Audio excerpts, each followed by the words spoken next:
ओम नमस्ते जी। द्वितीय श्रव्य कणिका ऋग्वेदादि भाष्य भूमिका महर्षि दयानंद जी सरस्वती, उस पर लिखा है भाष्य भूमिका भास्कर नाम से स्वामी विद्यानंद जी द्वारा।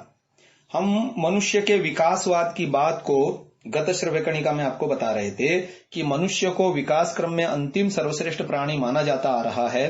तब भी मनुष्य की तुलना में चींटी जैसे क्षुद्र प्राणी को वर्षा का तथा कुत्ते जैसे निकृष्ट प्राणी को भूकंप का पूर्वानुमान हो जाता है। प्रशासनिक योग्यता की दृष्टि से मधुमक्खी को आदर्श माना जाता है। प्रत्येक प्राणी अधिक से अधिक काल तक जीना चाहता है। विकास के किसी भी स्तर पर उसने इस इच्छा का परित्याग नहीं किया होगा। तब मनुष्य की अपेक्षा कहीं निम्न स्तर के प्राणी कछुआ, सांप आदि क्यों दीर्घजीवी होते हैं? थोड़े काल में अधिक मार्ग तय करने के लिए मनुष्य मोटरों, वायुयानों का आविष्कार और विकास कर रहा है। तब उसने चीते की तेज गति को छोड़ना कब चाहा होगा? कुत्ते की घ्राण शक्ति और गिद्ध की दूरदृष्टि को भी उसने जानबूझकर कभी खोना नहीं चाहा होगा। अनुपयोगी जानकर उसने उसकी उपेक्षा कर दी होती तो आज चोरों को पकड़ने के लिए मनुष्य को उस पर निर्भर होना क्यों पड़ता? बया नामक छोटी सी चिड़िया जैसा सुंदर घर बनाती है, वैसा मनुष्य से केवल एक पीढ़ी नीचे माना जाने वाला बंदर नहीं बना सकता।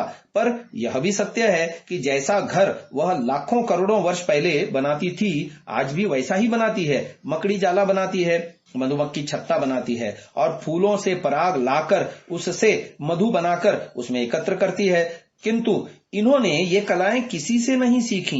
ये उनके अपने आविष्कार भी नहीं है। उन्होंने अपनी ये कलाएं अन्य प्राणियों को भी नहीं सिखाई। जिसको जो और जैसा आता है वह उसे उसी रूप में करता चला आ रहा है।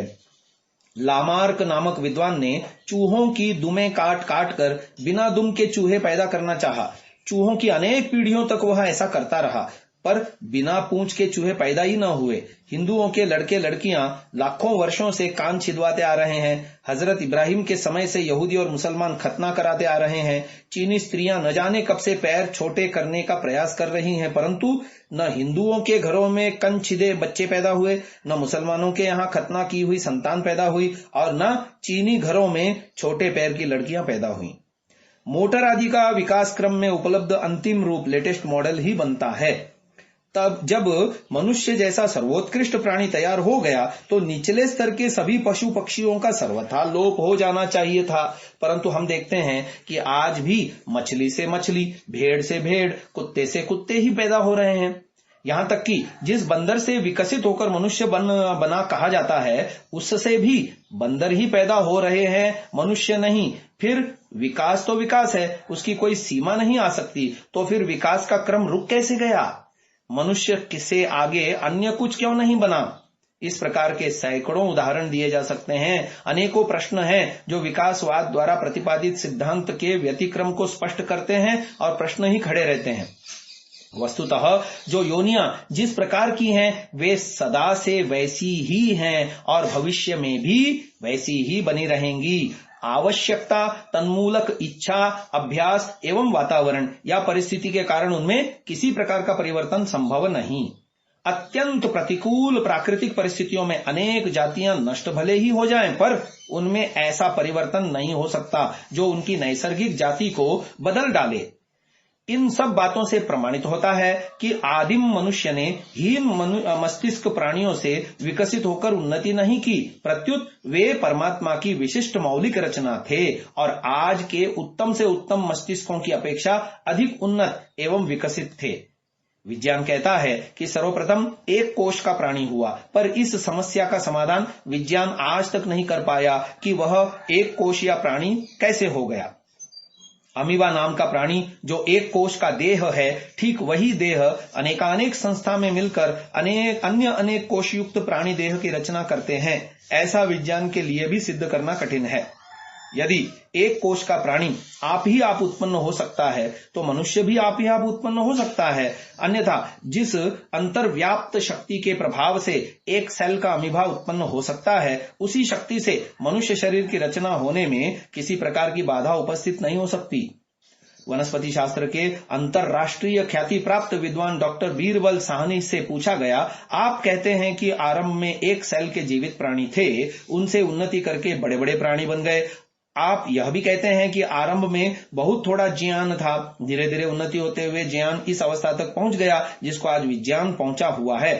तब आप यह तो समझाइए कि where did life come from in the very beginning and where from did knowledge come in the very beginning, अर्थात आरंभ में जीवन कहां से आया और आरंभ में ज्ञान कहां से आया, क्योंकि जीवन शून्य से उत्पन्न हो गया और शून्य से ज्ञान उत्पन्न हो गया, यह नहीं माना जा सकता। डॉक्टर साहनी ने उत्तर में कहा, with this we are not concerned as to where from life come in the very beginning of where from knowledge come in the very beginning.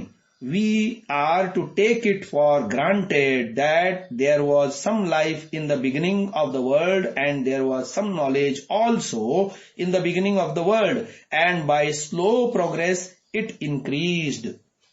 अर्थात इसके साथ हमारा कोई संबंध नहीं कि आरंभ में जीवन या ज्ञान कहां से आया। हम इस बात को स्वीकार करके चलते हैं कि आरंभ में कुछ जीवन भी था, कुछ ज्ञान भी। इससे स्पष्ट है कि विकासवाद जिसका इतना शोर है और जिसे अर्ध शिक्षित जन अंतिमित्थम के रूप में मानते चले आ रहे हैं, युक्ति के सामने ठहर नहीं सकता। सच तो यह है कि यद्यपि मानव में ज्ञान का विकास उसकी चिंतन शक्ति के साहचर्य से होता है, तथापि जो कुछ ज्ञान वह प्राप्त करता है उसका आदि मूल वह स्वयं नहीं है। वेद की ध्वनि अपने आदि स्रोत परमेश्वर से निश्वसित होकर परा पश्यंती मध्यमा मार्गों से होती हुई वैखरी के रूप में हमें प्राप्त हुई। जिन ऋषियों के माध्यम से वह हम तक पहुंची वे उसके रचयिता न होकर अभिव्यंजक मात्र थे। अनादिकाल से मनुष्य वेद रूपी ज्ञान के निरतिशय एवं अक्षय कोश से अपनी बुद्धि की ज्ञान प्राप्त करने की चेतना अपनी शक्ति के अनुसार ग्रहण करता आ रहा है। यही स्थिति भाषा की भी है।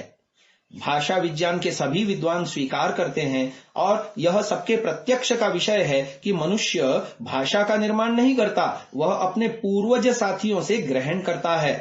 वह भाषा को अर्जित करता है, सीखता है, बनाता नहीं।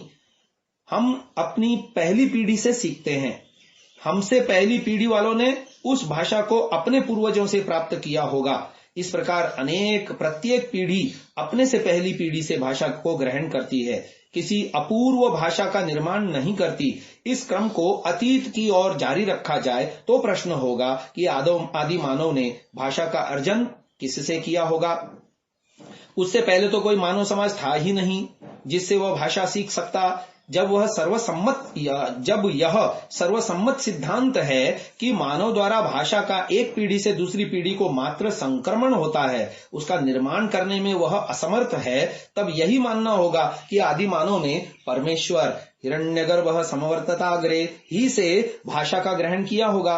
किंच भाषा न केवल शब्द का नाम है, न केवल अर्थ का, अपितु एक नियत अर्थ के साथ संबद्ध शब्द का नाम भाषा है। शब्द का अर्थ के साथ संबंध जोड़ने के लिए दूसरे शब्दों में भाषा निर्माण के लिए पहले एक भाषा का होना आवश्यक है। उसके बिना मनुष्य भाषा का निर्माण या विकास नहीं कर सकता।